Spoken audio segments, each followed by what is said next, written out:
ইরানের বিরুদ্ধে নতুন করে নিষেধাজ্ঞা আরোপের কথা জানিয়েছে যুক্তরাষ্ট্র ও ইউরোপীয় ইউনিয়ন ইইউ। স্বার্থে আঘাত হানলে কঠোর জবাব দেওয়ার কথা জানিয়েছেন ইরানের প্রেসিডেন্ট ইব্রাহিম রাইসি। দুপক্ষের উত্তেজনা কমাতে আহ্বান জানিয়ে রাইসিকে ফোন করেছেন রুশ প্রেসিডেন্ট পুতিন। অন্যদিকে হঠাৎ হামলা না চালাতে আহ্বান জানিয়েছে ব্রিটিশ প্রধানমন্ত্রী সুনাক। মনিরুজ্জামান বাবুর প্রতিবেদন। ইতিহাসে প্রথমবারের মতো ইরানি হামলার প্রতিশোধ নিতে নানা উপায় খুঁজছে ইসরায়েল, সাজাচ্ছে বিভিন্ন পরিকল্পনা। এমন পরিস্থিতিতে ইসরায়েলের হামলার আশঙ্কায় নিজেদের পারমাণবিক স্থাপনাগুলো বন্ধ রেখেছে ইরান। এরই মধ্যে ইরানের বিরুদ্ধে নতুন করে নিষেধাজ্ঞা আরোপের কথা জানিয়েছে যুক্তরাষ্ট্র ও ইউরোপীয় ইউনিয়ন। মার্কিন অর্থমন্ত্রী জ্যানেট ইয়েলেন জানান, নিষেধাজ্ঞা অনুমোদন করা সহ আগামী দিনগুলোতে ইরানের বিরুদ্ধে বাড়তি নিষেধাজ্ঞার পদক্ষেপ নেওয়া হবে। একই সঙ্গে ইরানের তেল রপ্তানির সক্ষমতা কমানোর চেষ্টা করা হবে বলেও হুঁশিয়ারি দিয়েছে ওয়াশিংটন। ইসরায়েল অবশ্য এর আগেই ইরানের উপর আরও নিষেধাজ্ঞা দিতে বিশ্বের শক্তিশালী দেশগুলোর প্রতি আহ্বান জানিয়েছে। ইরানের ক্ষেপণাস্ত্র কর্মসূচির উপর নিষেধাজ্ঞা আরোপের আহ্বান জানিয়ে ইসরায়েলের পররাষ্ট্রমন্ত্রী ইসরায়েল কাটজ 32টি দেশে চিঠি পাঠিয়েছেন। এদিকে ইরানের প্রেসিডেন্ট ইব্রাহিম রাইসি বলেছেন, ইরানি স্বার্থের বিরুদ্ধে যে কোনো পদক্ষেপের কঠোর জবাব দেওয়া হবে। আমরা দৃঢ়তার সঙ্গে ঘোষণা করছি, এমনকি ক্ষুদ্র ইরানি স্বার্থের বিরুদ্ধে যে কোনো পদক্ষেপ গ্রহণকারীদের বিরুদ্ধে কঠোর, বিস্তৃত ও বেদনাদায়ক জবাব দেয়া হবে। ইসরায়েলের সাথে উত্তেজনার মধ্যে রাশিয়ার প্রেসিডেন্ট ভ্লাদিমির পুতিন ফোনে ইরানের প্রেসিডেন্ট ইব্রাহিম রাইসির সঙ্গে কথা বলেছেন। তিনি এ সময় সতর্ক করে বলেন, মধ্যপ্রাচ্যে উত্তেজনা আরো বাড়লে তা বিপর্যয়কর পরিণতি বয়ে আনবে। এদিকে ইসরায়েলি প্রধানমন্ত্রী নেতানিয়াহুর সাথে ফোনে কথা বলেছেন ব্রিটিশ প্রধানমন্ত্রী ঋষি সুনাক। ইরানে হুট করে হামলা না চালানোর আহ্বান জানান সুনাক।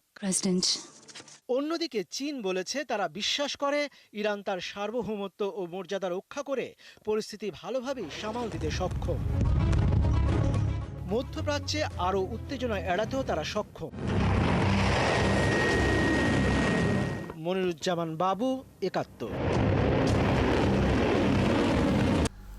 গাজা সীমান্তে মানবিক ত্রাণ সহায়তা প্রবেশ বন্ধে ইসরায়েল এখনও যে অবরোধ দিয়ে রেখেছে তা একেবারেই অবৈধ বলে জানিয়েছে জাতিসংঘ। গাজায় আগের চেয়ে বেশি ত্রাণ প্রবেশ করলেও মানবিক সংকট মোকাবেলায় তা অপর্যাপ্ত বলে জানিয়েছে যুক্তরাষ্ট্র। ইসরায়েলি অবরোধের নিন্দা জানিয়েছে জাতিসংঘ। এদিকে মঙ্গলবার গাজার মাগাজি শরণার্থী শিবির ও রাফায় ইসরায়েলি হামলায় নিহত হয়েছে কমপক্ষে 18 জন। আরও জানাচ্ছেন সৃষ্টি ঘটক। অনবরত হামলা চলছে ফিলিস্তিনের গাজা উপত্যকায়। মঙ্গলবারও গাজার মাগাজি শরণার্থী শিবির ও রাফাই ইসরায়েলি হামলায় হতাহত হয় অনেকে। ফিলিস্তিনের সরকারি বার্তা সংস্থা ওয়াফা জানিয়েছে, শরণার্থী শিবিরে নিহতদের অধিকাংশই শিশু।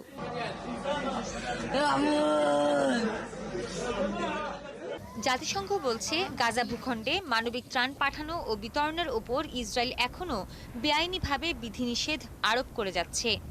গাজা ও অধিকৃত পশ্চিম তীরে ফিলিস্তিনিদের সহায়তায় $280 কোটি অনুদান তুলবে জাতিসংঘ। এর 90% গাজার জন্য খরচ করা হবে বলে জানানো হয়েছে। গাজায় দ্রুত যুদ্ধবিরতি দিতে হবে, জিম্মিদের অবিলম্বে মুক্তি দিতে হবে। এছাড়া গাজায় পুরোদমে জরুরি মানবিক সহায়তা প্রবেশের সুযোগ দিতে হবে। ইসরায়েল যে অবরোধ দিয়ে রেখেছে তা পুরোপুরি অবৈধ। মার্কিন পররাষ্ট্র মন্ত্রণালয়ের মুখপাত্র ম্যাথিউ মিলার জানান, গাজায় ত্রাণ প্রবেশ আগের তুলনায় বেড়েছে, কিন্তু সেখানে মানবিক বিপর্যয় এড়াতে প্রতিদিন আরও বেশি ত্রাণ প্রবেশের সুযোগ প্রয়োজন। এদিকে মানবিক সহায়তা আটকাতে গাজায় ইসরায়েল যে অবরোধ সৃষ্টি করে রেখেছে তার নিন্দা জানিয়ে সেখানে অবিলম্বে যুদ্ধবিরতির আহ্বান জানিয়েছেন সৌদি পররাষ্ট্রমন্ত্রী। এই পরিস্থিতি একেবারেই অগ্রহণযোগ্য। ত্রাণ প্রবেশ বন্ধের বিষয়টিকে কোনোভাবেই ন্যায্য বলার সুযোগ নেই। এটি আন্তর্জাতিক আইনের সম্পূর্ণ ব্যর্থতা। এদিকে দখলকৃত পশ্চিম তীরে 2 ফিলিস্তিনিকে গুলি করে হত্যা করেছে ইসরায়েলি সেনারা। ফিলিস্তিনি স্বাস্থ্য মন্ত্রণালয় জানিয়েছে, নাবলুসের কাছে এ হামলা চালায় দখলদার ইসরায়েল। সৃষ্টি ঘটক, ৭১। এদিকে ইসরায়েলি হামলার মুখে জ্বালানি আর ময়দার অভাবে কয়েক মাস বন্ধ থাকা বেকারি খুলেছে উত্তর গাজায়। এতে রুটি সংগ্রহে শত শত ফিলিস্তিনি লাইনে দাঁড়িয়েছে, কিন্তু অত্যন্ত চড়া মূল্যে বিক্রি হওয়ায় খাবার কেনা বেশিরভাগ মানুষের সামর্থ্যের বাইরে চলে গেছে। সৃষ্টি ঘটকের আরও একটি প্রতিবেদন। দীর্ঘ এই লাইন একটুখানি রুটির আশায়। জ্বালানি আর ময়দার অভাবে কয়েক মাস ধরে বন্ধ থাকার পর উত্তর গাজায় খুলেছে বেকারি। খাবার সংগ্রহে ঘন্টার পর ঘন্টা ধরে অপেক্ষা করছেন যুদ্ধবিধ্বস্ত গাজাবাসী। রান্নার জন্য গ্যাসের সরবরাহ খুব জরুরি। জ্বালানির কোনো ব্যবস্থাই নেই। ইসরায়েল আর হামাসের সংঘাতে আমাদের জীবন পুরো থমকে গেছে। কামাল আজর নামে এই বেকারির কর্মীরা জানান, বিশ্ব খাদ্য কর্মসূচির কাছ থেকে ময়দা ও জ্বালানি পাওয়ায় তারা এতদিন পর বেকারি খুলতে পেরেছে। বেকারি খুললেও চাহিদার তুলনায় সরবরাহ অনেক কম থাকায় খাবার বিক্রি হচ্ছে চওড়া মূল্যে। বহুদিন পর রুটির দেখা মিলছে, সেটা ভালো, কিন্তু শুধু চোখেই দেখছি 1 কেজি ময়দার দাম 90 থেকে 100 সেকেল। কি করে সম্ভব? বেশিরভাগ মানুষ বাড়ি থেকে খালি হাতে বেরিয়েছে, তাদের কাছে একটি মুদ্রাও নেই। তারপরও কিছু মানুষ বহুদিন পর পেয়েছে রুটির দেখা। একবেলা পেট পুড়ে খেয়েছে অনেক পরিবার। বাচ্চাদের বহুদিন পর ঠিকমতো খাওয়ালাম। এই সুযোগ আর বন্ধ না হোক, আর অন্য বেকারিগুলো আবার চালু হোক। এখন এটাই প্রার্থনা করি। এদিকে গাজার উত্তরাঞ্চলে নারী ও শিশুদের ফিরে যাওয়ার অনুমতি দিয়েছে ইসরায়েল। এমন খবরে হাজারো মানুষ দক্ষিণাঞ্চল থেকে উত্তরের দিকে রওনা দেয়, কিন্তু পথে পড়তে হয় ইসরায়েলি হামলার মুখে। উত্তর গাজায় নাকি যেতে দিচ্ছে শুনে 3 ঘন্টা হেঁটে আমরা চেকপোস্টের কাছে গিয়ে দেখি সেনারা গুলি চালাচ্ছে। তারা ফিরে যেতে বললে আমরা তাই করি। কিছু দূর যাওয়ার পর শুনি নারী ও শিশুরা নাকি যাওয়ার অনুমতি পাচ্ছে। আমরা আবার ফিরে গেলে সেনারা আবারও গুলি চালানো শুরু করে। ইসরায়েলি সেনাবাহিনী এক বিবৃতিতে জানায়, গাজার উত্তরাঞ্চল এখনও একটি সক্রিয় যুদ্ধক্ষেত্র এবং সেখানে যাওয়ার অনুমতি নেই। সৃষ্টি ঘটক, ৭১। লেবাননে হামলা চালিয়ে সশস্ত্র গোষ্ঠী হিজবুল্লাহর এক কমান্ডার সহ 3 জনকে হত্যার দাবি করেছে ইসরায়েলি সেনাবাহিনী। মঙ্গলবার উত্তরাঞ্চলে হিজবুল্লাহর সাথে ইসরায়েলি সেনাবাহিনীর গোলা বিনিময় হয়। নিহত কমান্ডারের নাম ইসমাইল ইউসেফ বাজ। হিজবুল্লাহ ইউসেফ বাজ নিহতের কথা নিশ্চিত করেছে, তবে তাকে কমান্ডার হিসেবে উল্লেখ করা হয়নি। হিজবুল্লাহ ড্রোন হামলার জবাবে বিমান হামলা চালিয়ে তাদের হত্যা করেছে ইসরায়েলি সেনারা। ইসরায়েলি সেনাবাহিনী বলেছে, উত্তরাঞ্চলীয় বেইত হিলেল এলাকায় বিস্ফোরকবাহী 2টি ড্রোন আঘাত এনেছে। হিজবুল্লাহ দাবি করেছে তারা ওই এলাকায় আয়রন ডোম ব্যাটারিকে নিশানা করেছিল, তবে ইসরায়েলি সেনাবাহিনী তাদের দাবি প্রত্যাখ্যান করেছে।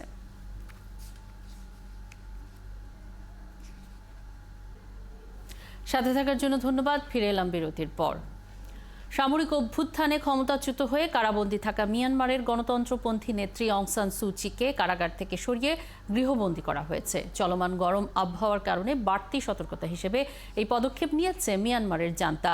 সামরিক সরকারের বরাত দিয়ে বুধবার এক প্রতিবেদনে তথ্য জানিয়েছে বার্তা সংস্থা রয়টার্স। এতে বলা হয়েছে, মিয়ানমারে আটক দেশটির সাবেক নেতা ও নোবেল বিজয়ী অং সান সু চিকে কারাগার থেকে সরিয়ে গৃহবন্দী করা হয়েছে বলে দক্ষিণ পূর্ব এশিয়ার এই দেশটির সামরিক সরকারের একজন মুখপাত্র গণমাধ্যমকে জানিয়েছেন। জান্তার মুখপাত্র মেজর জেনারেল জাও মিন তুন বলেন, আবহাওয়ার কারণে শুধুমাত্র অং সান সু চির জন্য নয়, যাদের জন্য প্রয়োজনীয় সতর্কতা প্রয়োজন, বিশেষ করে বয়স্ক বন্দীদের তাদের হিট স্ট্রোক থেকে রক্ষার জন্য এই সিদ্ধান্ত।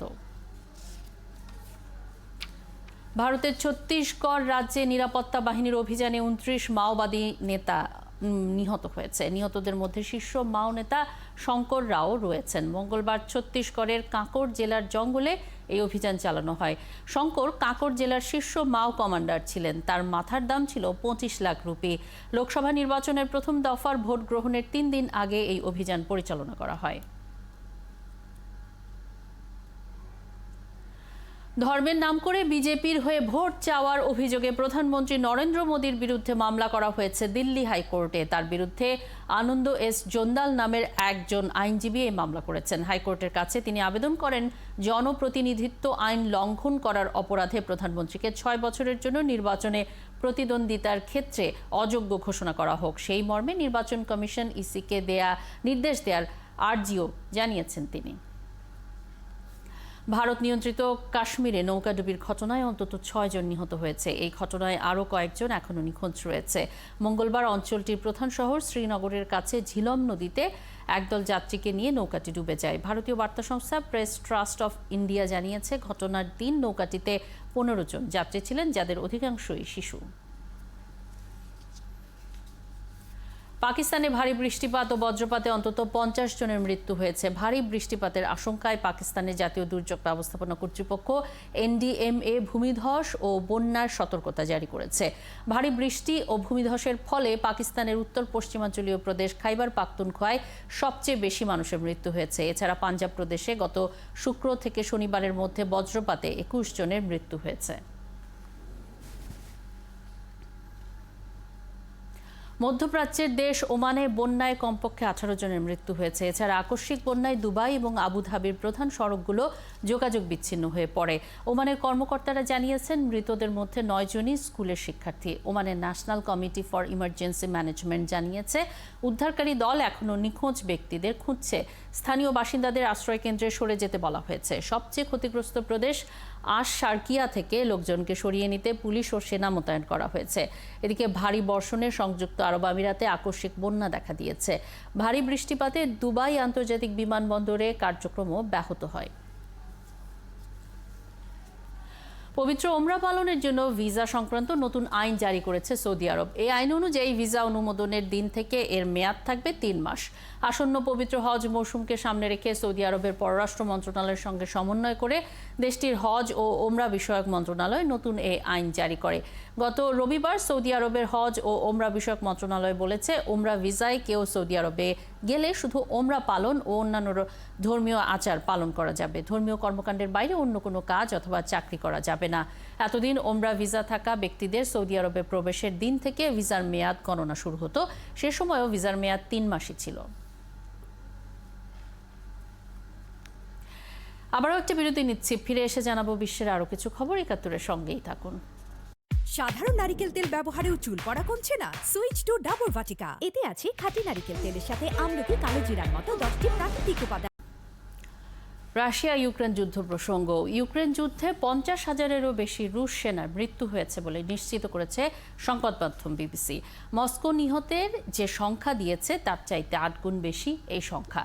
বিবিসির তথ্য অনুযায়ী প্রথম বছরের তুলনায় যুদ্ধের দ্বিতীয় বছরে বেশি সংখ্যক সেনা নিহত হয়েছে, 27,300 জন। বিবিসি বলছে, এই সংখ্যায় রুশ নিয়ন্ত্রিত দোনেৎস্ক ও লুহানস্কের মিলিশিয়া বাহিনীর যাদের মৃত্যু হয়েছে তাদের যুক্ত করা হয়নি। এদের যুক্ত করা হলে সংখ্যা আরও বেশি হবে বলে জানিয়েছে বিবিসি। অবশ্য এ বিষয়ে রাশিয়ার পক্ষ থেকে কোনো মন্তব্য পাওয়া যায়নি। এদিকে ইউক্রেন গত ফেব্রুয়ারিতে জানিয়েছিল যুদ্ধে তাদের 31,000 সেনা নিহত হয়েছে, যদিও এ সংখ্যা আরও অনেক বেশি বলছে বিবিসি।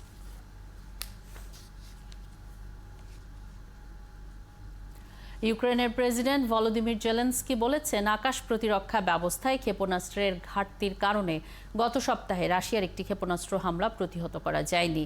ইউক্রেনের আকাশ প্রতিরক্ষা ব্যবস্থায় ঘাটতি নিয়ে দেশটির সরকারের একাধিক সতর্কতামূলক বক্তব্যের পর জেলেনস্কি কথা বলেছেন।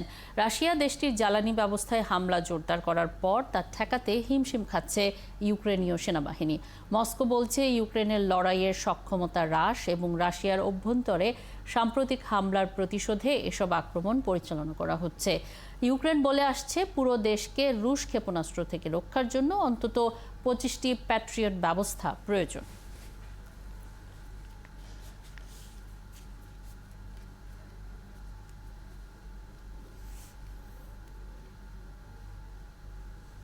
এই ছিল আজকের বিশ্বযোগে। এতক্ষণ সাথে থাকার জন্য ধন্যবাদ।